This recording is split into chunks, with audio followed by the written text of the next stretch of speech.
Peace all, Sukant Chandan here. Just wanted to say a few words about our martyrs. It's looking around 150 to 200 of our people have been martyred in Grenfell Tower Block in Ladbroke Grove a few days ago. And let's do first of all a comparison between the government response to the terrorist attack in London Bridge and in Manchester. By the by, Theresa May was Home Secretary when she was facilitating the very people who conducted those attacks in Libya and Syria back in 2011. After the attacks in Manchester and London Bridge, we saw dozens of people arrested.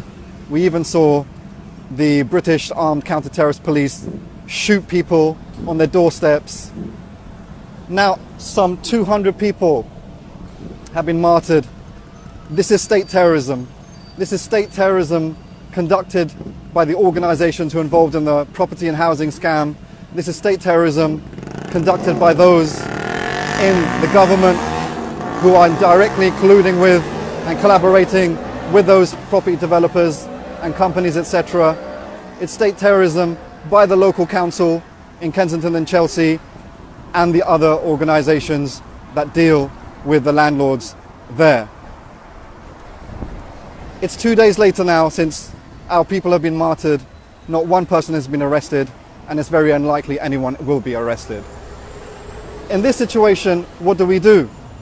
I'm quite disappointed and alarmed that people who frankly should know better are supporting the call for a government-linked public or independent inquiry. Whatever type of inquiry you're going to call it, it's going to be basically controlled by the government. We've been here before with Bloody Sunday in Hillsborough.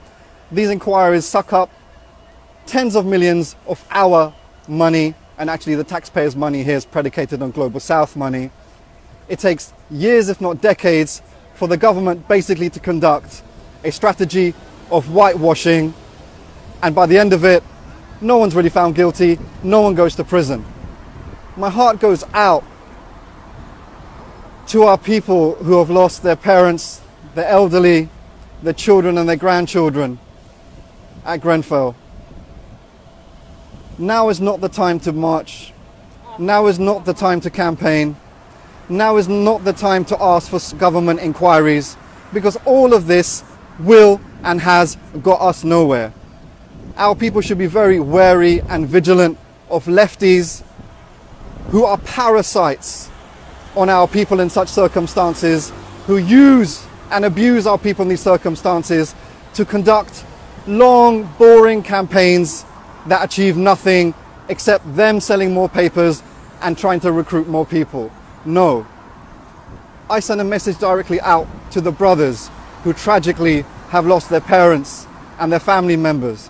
I saw one brother on TV last night surrounded by extended family saying he lost his parents and his siblings in the fire. It's these brothers who have nothing to lose now that they've lost everything. You know the people who are responsible. We don't need any inquiry. We know why this has happened.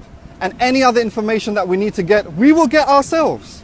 We will inquire ourselves independently as oppressed people who have directly suffered from this, and those people who are supporting this. I live in West Ealing. This is West Ealing High Street here. Grenfell is just 5 miles down there. 5 miles down there is Hayes and Uxbridge. This is one community in West London. The Africans and Asians and other people who died in Grenfell, they've got family here. And all the way down the Uxbridge Road, down through Hanwell, Southall, Hayes, Hillingdon, Uxbridge, and all around London, all around the country, and our homelands as well. Our young brothers, you know what to do. You know who is responsible, and we know who to focus our attention on to get justice. We cannot rely on anyone, because no one is going to deliver justice but us. We don't need to campaign. We don't need to petition. Up to 200 of our people are killed, and that is enough to mobilize us to do what we have to do. No justice, no peace. We know who the perpetrators are. Do not rely, do not be dependent on the government or any of the people in cahoots with them trying to divert your attention away from justice here and now. I wish you all the best, and you know you've got the support and the sympathy of if not tens of thousands, if not hundreds of thousands, millions across this country and abroad. We are with you. Do whatever by any means necessary. We must get justice now.